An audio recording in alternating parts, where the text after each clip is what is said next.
The Christmas Owl. Ellen Kalish and Gideon Stirrer. Illustrated by Ramona Kolitsky. Once in a little town, in a little front yard, lived a little owl, high in the branches of a very big tree. For the curious little owl, not even a year old, the world was filled with wonder.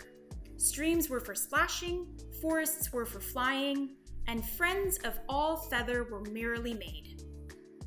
One day, when winter had arrived, the town around her began to transform. Houses were decorated, lights were strung, jingles and music filled the icy air. Little Owl watched and listened, and that night, when darkness came, the whole town glittered and glowed. "What is going on here?" she asked her friends. "Christmas," said Moose. "And what is that?" Little Owl said. "Not sure," said Rabbit. "No idea," said Skunk. "No one knows," said Squirrel. "But it happens every year." The next morning, confused as ever, Little Owl flew home, where she found some people standing around the big tree's trunk. "It's beautiful," said one of them. "It'll be a perfect Christmas tree," said another. "A Christmas tree?" Little Owl wondered. "My home is Christmas?" The workers began attaching wires and ropes to the tree. As Little Owl hid in the shadows, the branches pulled tight around her. She was trapped. Then she heard a roar. The tree shook.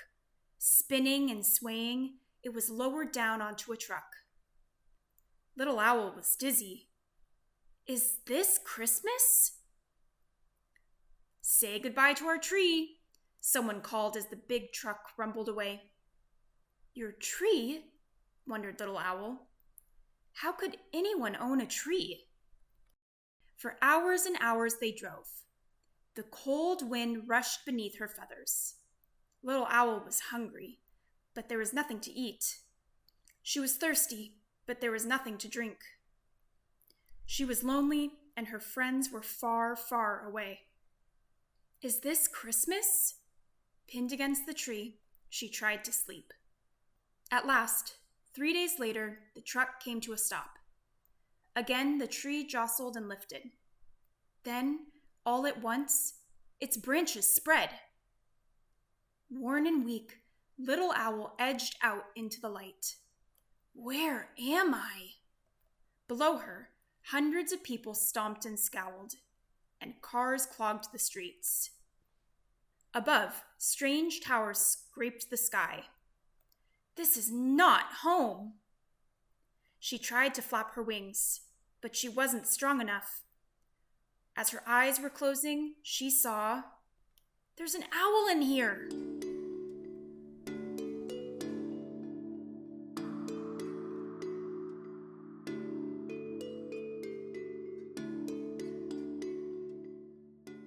When Little Owl awoke, she was in a box. It opened and a new face peered inside. "Hello, little one. I'm Ellen. Let's get you inside." Whatever Christmas was, it seemed to have gotten inside the house. The place was warm and cozy, and it seemed, oddly, to be made for birds. "Why are you here?" Little Owl asked. "Broken leg," said Hawk. "Broken wing," said Falcon.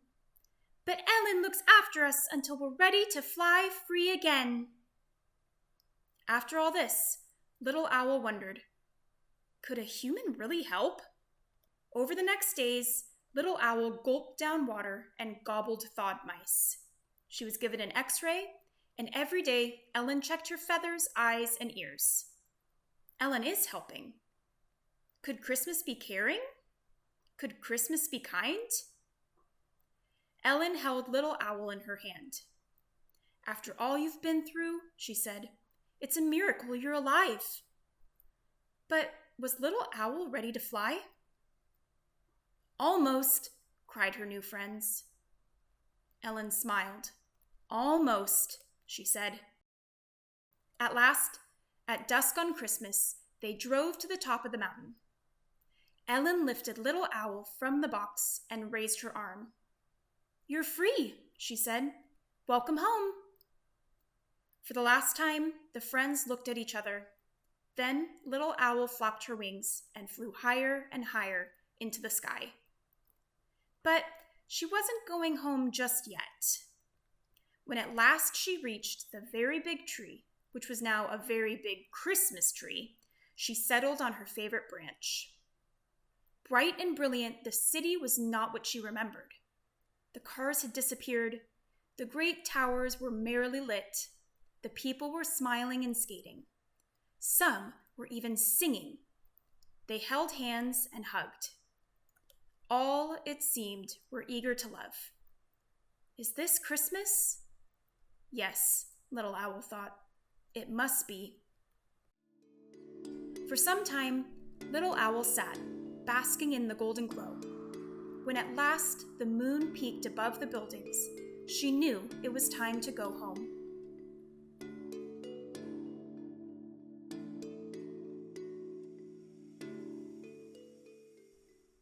"You're back!" her friends cried, gathering round. "And just in time for Christmas," squealed Moose. "Whatever that is," added Rabbit. "Actually, I may have learned something about it," said Little Owl as they nuzzled close. "Could you tell us?"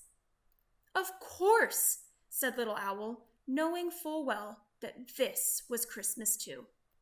The end. Thanks for watching.